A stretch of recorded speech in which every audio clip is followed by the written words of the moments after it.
Files, Just Add Water and Screen by Dan Greenberg, illustrated by Zack E. Davis.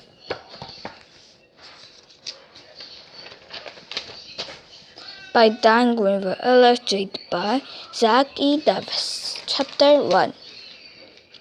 Up until a few days ago, the only place alien I ever met was a polite and well-behaved. So I stopped being afraid of space aliens. And I actually looked forward to meeting more of them. Then a visit to the Orville and Fanny Shulkeweiser Museum of Air and Space, changing everything. Before we go into that, I better tell you who I am and stuff. My name is Zack. I'm 10 going on 11, and I'm in the 5th grade at the Horsehide High School for Boys. That's in New York City. My parents are divorced and I spend about half my time with each of them. It's when I'm staying with my dad that all the weird stuff happens. Like the time I was going to tell you about. My friend Spencer and I were doing some research for a science project on astronaut. Our science teacher, Mrs. Coleman-Levin, was planning to take our class to Washington, D.C. So we could visit the National Air and Space Museum, part of the Smithsonian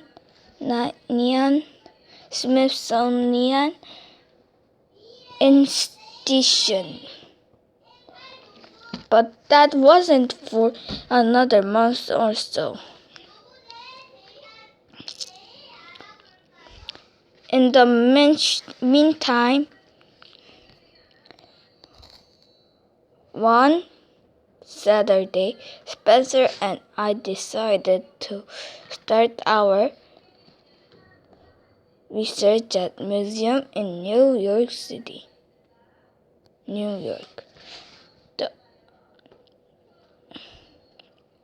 The Orville and Fanny Shulkeweiser Museum of Air and Space is on the West 99th Street, on the Upper West Side of Manhattan. It's in the basement of an old brownstone.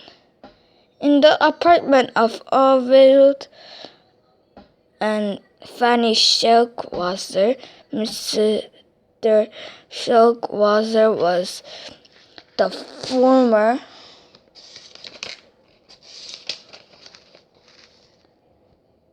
janitor at the National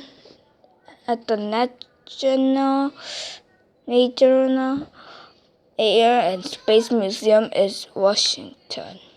Almost all the exhibits in the Shulkeweiser Museum are ones the Smithsonian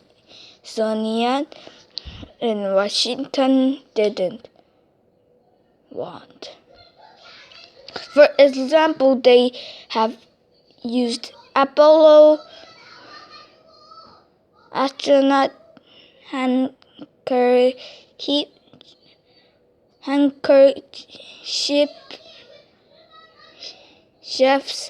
with real astronaut boogers.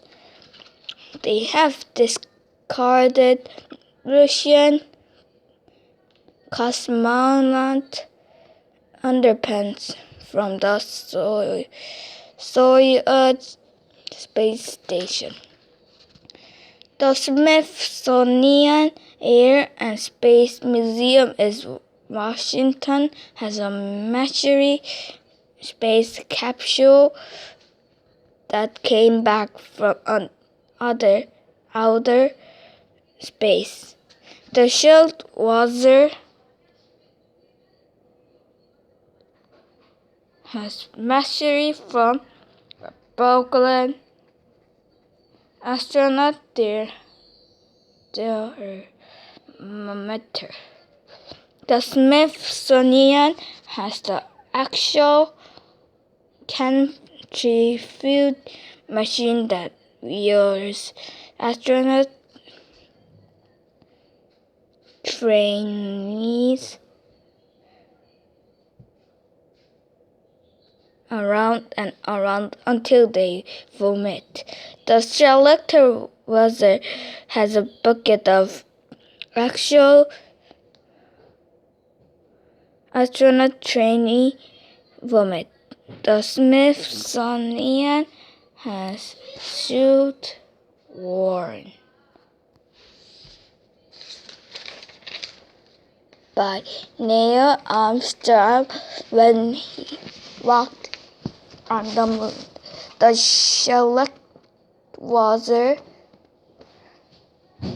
has a t-shirt worn by Neil Armstrong's nephew after his uncle came back. It says, "My uncle walked on the moon, and all I got was his lousy t-shirt."